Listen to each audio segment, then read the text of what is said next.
Hello, big boy. It's Baba.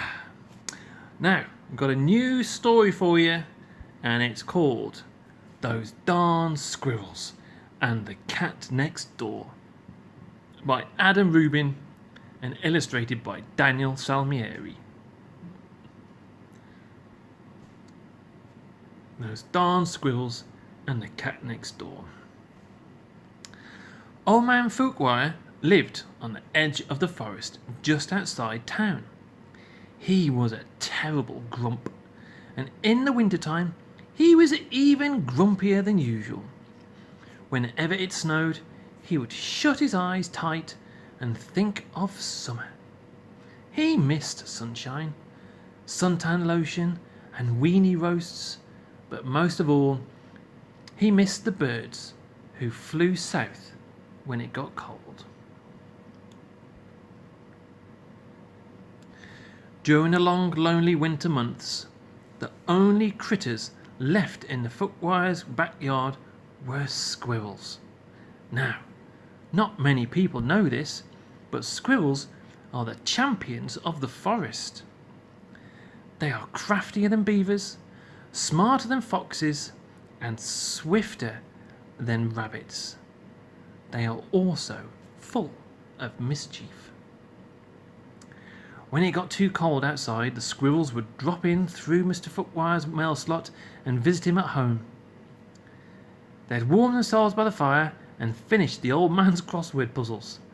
When Mr. Footwire woke up, he'd chase him out with a broom. Then he'd shake this old man's fist and yell, "Those darn squirrels!" Old Man Footwire thought spring would never come, but eventually the forest bloomed and the birds returned from their winter vacation. Whirlybirds chomped on tumbleberries, bungabirds snacked on honey snaps, and the flugelbird... What? That's a funny word, Mackenzie. And the fugelbird ate fertile seeds until he got so full he had to lie down. What a fatty bum bum. Can you see him at the bottom there on the ground? Can you see him on the ground? What a fatty bum bum. Footwire danced through the yard with delight.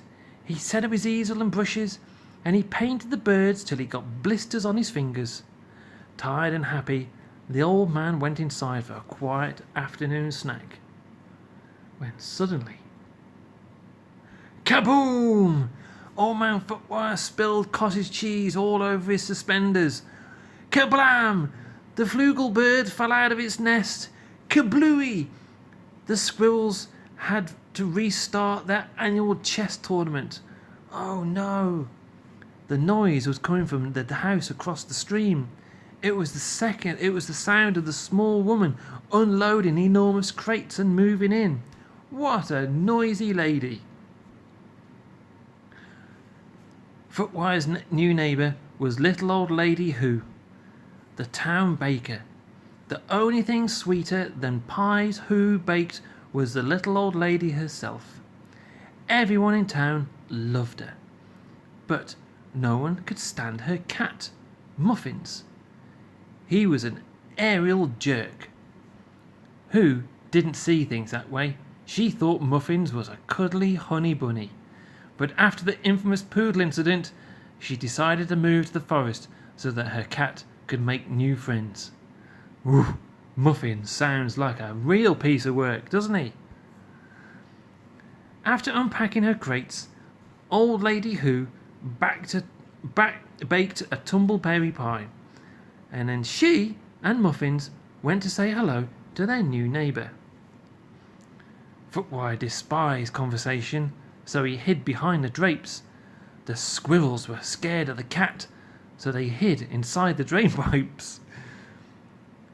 The birds weren't sure why everyone was hiding, but they stuffed themselves down the chimney just to be safe.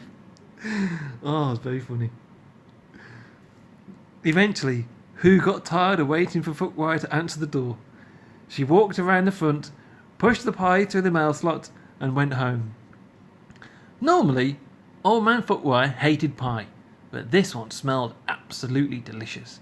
He took a deep whiff, closed his eyes, and when he opened them, the squirrels were there licking the plate clean.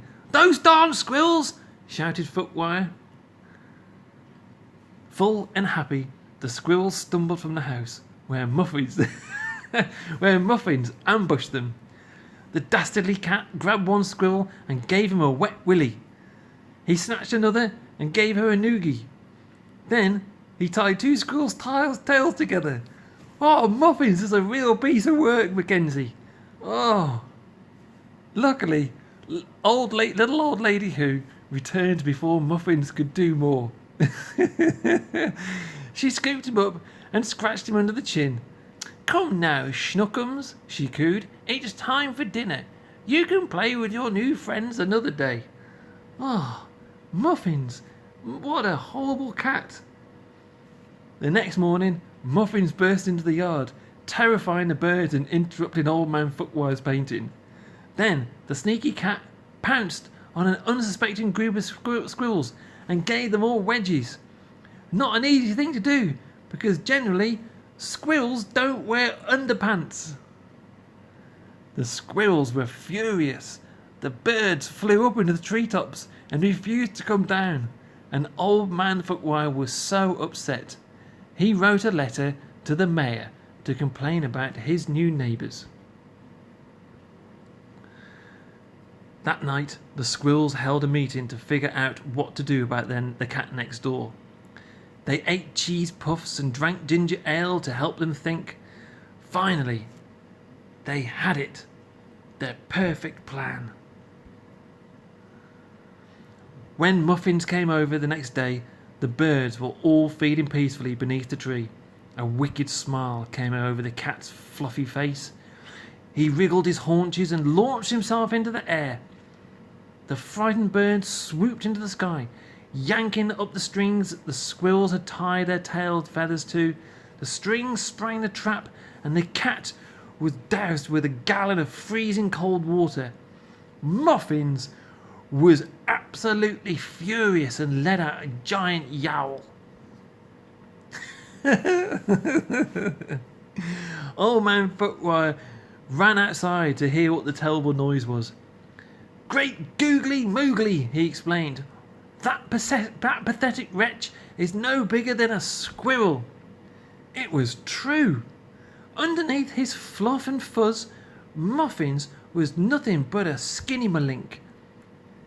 He lowered his head in embarrassment and sloshed his way home as fast as he could.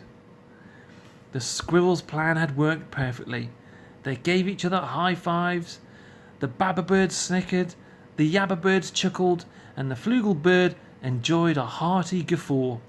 Footwire snapped his suspenders, in delight.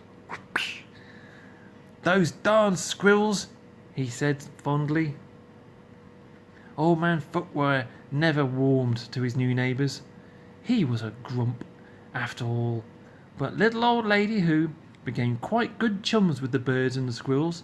Each Saturday, when the bakery closed, she brought unsold cakes and pies and cookies home. She set them out on the picnic table, and everyone gathered for a delicious, fun-filled feast. Everyone except the cat next door, who refused to leave the house ever again. The end. Night, big boy. That is one of the funniest stories I've read in a long time. Night, big boy. Baba loves you. Sleep tight. Don't let them bed bugs bite.